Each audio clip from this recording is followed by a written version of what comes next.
News, आवाज महाराष्ट्राचा। एनसीपीमध्ये आज निर्णायक घडामोडी। गटनेता निवडीची बैठक। संध्याकाळी सुनेत्रा पवार उपमुख्यमंत्री पदाची शपथ घेणार।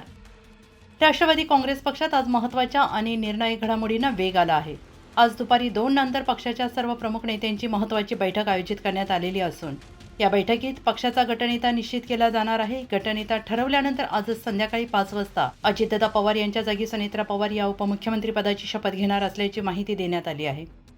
अजित पवार यांच्या निधनानंतर अद्याप दुखवटा संपलेला नसताना एवढ्या घाईने शपथविधी का, असा प्रश्न उपस्थित झाला असता आमदार सुनील शेळके यांनी याबाबत स्पष्टीकरण दिले। उपमुख्यमंत्री पदासाठी आवश्यक असलेल्या सर्व कायदेशीर प्रक्रिया पूर्ण करणे बंधनकारक असल्याने आजच गटनेता निवडून संपूर्ण प्रक्रिया पार पाडली जात असल्याची माहिती त्यांनी स्पष्ट केली आहे। शपथविधीनंतर सुनेत्रा पवार या बारामतीला रवाना होणार असून त्यानंतर येत्या 12 ते 15 दिवसात आदरणीय शरद पवार यांच्या पक्षातील कोणत्या नेत्यांना राज्यात आणि केंद्रात महत्त्वाच्या जबाबदाऱ्या दिल्या जाणार याबाबत निर्णय घेतला जाणार आहे, अशी माहिती आमदार शेळके यांनी दिली आहे। आणि या घडामोडींमुळे राज्याच्या राजकारणात मोठ्या बदलांचे संकेत मिळत असून सगळ्यांचे लक्ष आजच्या निर्णयाकडे लागले आहेत।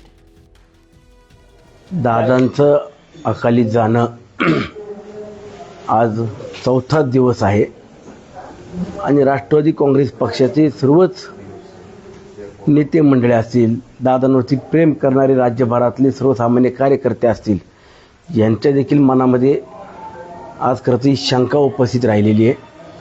परंतु राष्ट्रवादी काँग्रेस पक्षाचे राष्ट्रीय अध्यक्ष आदरणीय अजितदादा होते।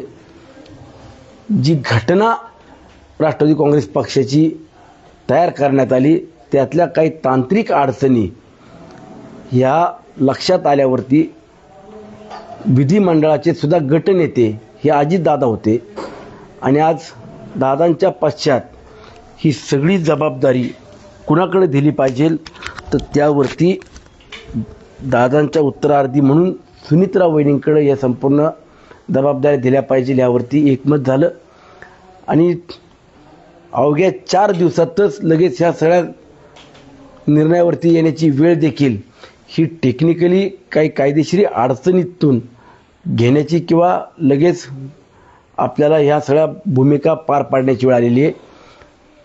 काल रात्री सुनेत्रा वहिनींशी चर्चा करून जे काही कायदेशीर अडचणी आहेत त्या त्यांच्यापर्यंत सांगितल्या आणि आज विधिमंडळामध्ये 2 वाजता जे राष्ट्रवादी काँग्रेस पक्षाचे घड्याळ चिन्हावरती निवडून आलेले आमदार असतील, विधान परिषद आमदार असतील, हे सर्वजण विधिमंडळामध्ये बैठकीतून एकमतानं ठराव करतील आणि सुनेत्रा वहिनींना पहिलं गटनेता करणं, सर्व आमदारांना त्या गटामध्ये सामील करून घेणं, पुन्हा ही सर्व कायदेशीर प्रक्रिया पूर्ण केली जाईल आणि 5 वाजता उपमुख्यमंत्री पदाची शपथ सुनेत्रा वहिनी घेऊन त्या पुन्हा बारामतीला जाणार आहेत।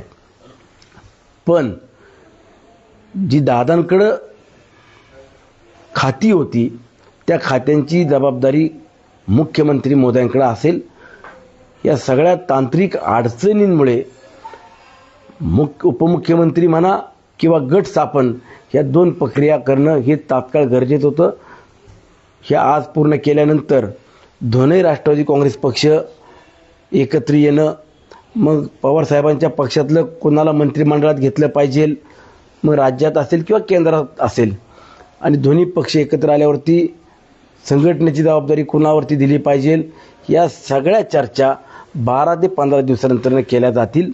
आज ही चर्चा करण्याची वेळ नाही आहे, परंतु टेक्निकली अडचणी लक्षात घेऊन आपण सुद्धा की यामध्ये घाई झाली का किंवा हे करण्याची आवश्यकता होती का, तर हा भावनिक क्षण नाही आहे, तर यामध्ये कायदेशीर अडचणींचा सुद्धा गुंता आहे।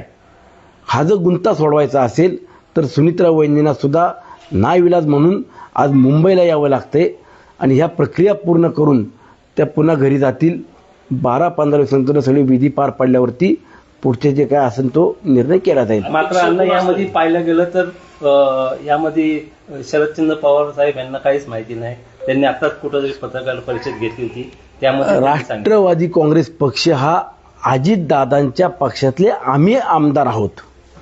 घड्याळ चिन्हावरती जे निवडून आलेले आमदार आहेत यांना सगळ्यांना पहिले एकत्रित करणं, तो गट स्थापन करणं, कारण गटाचे नेते पहिले अजितदादा होते, आज गटच नाही राहिलेला.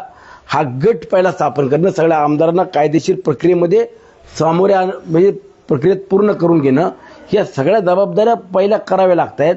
हे सगळं मुख्यमंत्री, राष्ट्रवादी काँग्रेस पक्षाचे प्रमुख नेते या सगळ्यांनी आमची जी राष्ट्रवादी काँग्रेस पक्षाची घटना होती त्या घटनेच्या अनुषंगाने जे निर्णय करावे लागत आहेत त्या निर्णयामुळं या आजची सगळी प्रक्रिया पार पाडली पाहिजे असं मला वाटतं. अण्णा काय सांगतात, 12 तारखेला दोन्ही राष्ट्रवादी एकत्र येतील?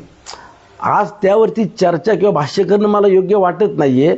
12-15 तारखेनंतर बसतील ना, आदरणीय पवार साहेब असतील किंवा पवार साहेबांच्या पक्षातले प्रमुख नेते बसतील, दादांच्या पक्षातले प्रमुख नेते बसतील. परंतु आज दादांच्या पश्चात उत्तरार्धी म्हणून सुनित्रा वहिनींना पहिलं आपण उपमुख्यमंत्री पदावरती बसवणं, विधिमंडळामध्ये गट स्थापन करून गटनेते म्हणून त्यांना बसवणं, हे 2 महत्त्वाच्या बाबी पूर्ण करण्याचं काम आजच्या आज केलं.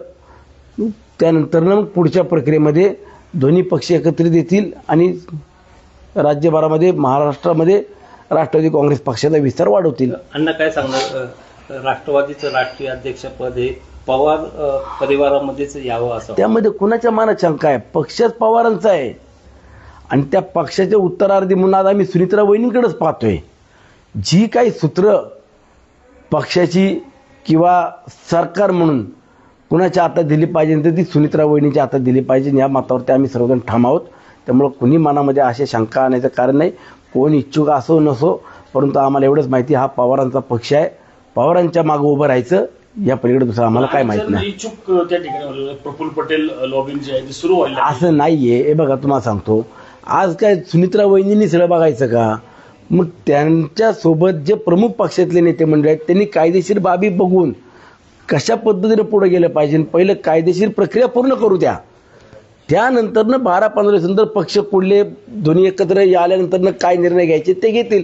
परंतु आज कायदेशीर प्रक्रिया तर पूर्ण होऊ द्या. पुणे तसेच पिंपरी चिंचवड आणि महाराष्ट्रातील महत्त्वाच्या आणि ताज्या बातम्या पाहण्यासाठी महाराष्ट्र 18 न्यूज चॅनलला यूट्यूबवर सबस्क्राईब करा आणि बेल आयकॉन प्रेस करा.